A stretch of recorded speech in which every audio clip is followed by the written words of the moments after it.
The religious procession that took place in Moscow on September the 7th from the Cathedral of Christ the Saviour to the Novodevichy Convent unexpectedly turned into a serious challenge for Russian security forces and sowed panic in the Kremlin.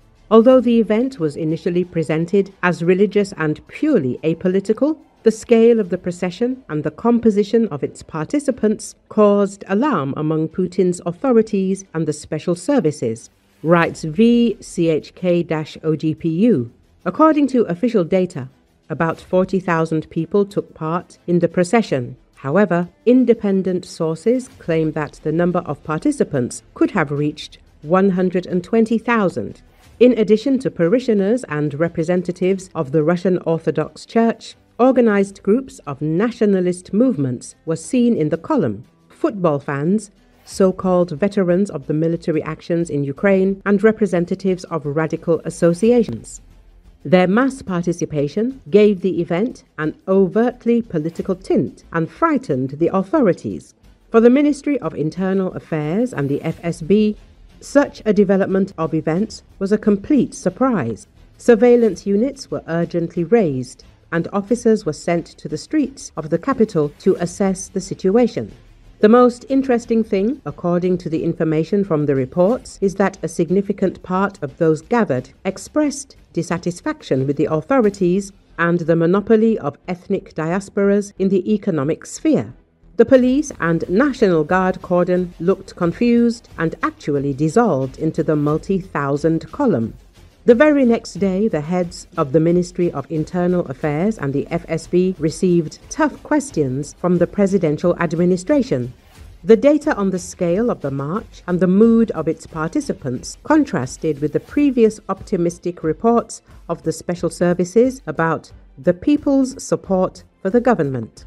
In fact, this event suddenly showed that a new force is capable of gathering in Moscow, representing a mixture of nationalist movements, veterans of the so-called SVO, and PMC fighters.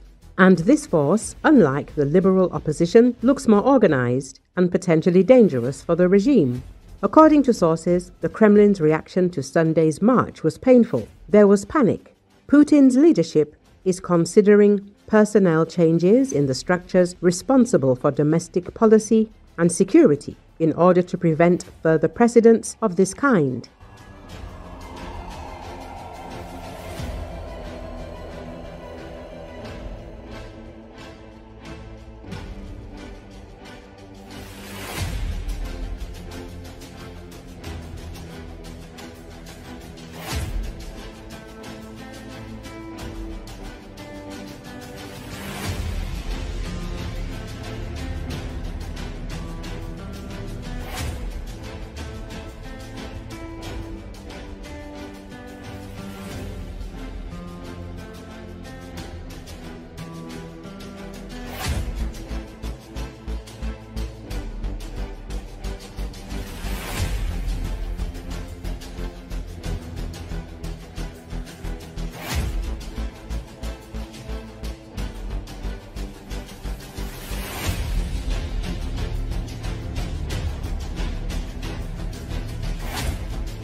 Influential Ukrainian OSINT analyst Tatarigami and his Frontelligence Insight team have published the results of a large-scale study on unauthorized desertion in the Russian army, and it shows a sharp increase in deserters in the ranks of Putin's army.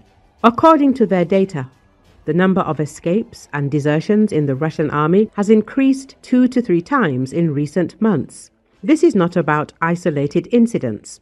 The database contains 13,807 confirmed cases of unauthorized abandonment of a unit, recorded from 2022 to July 2025.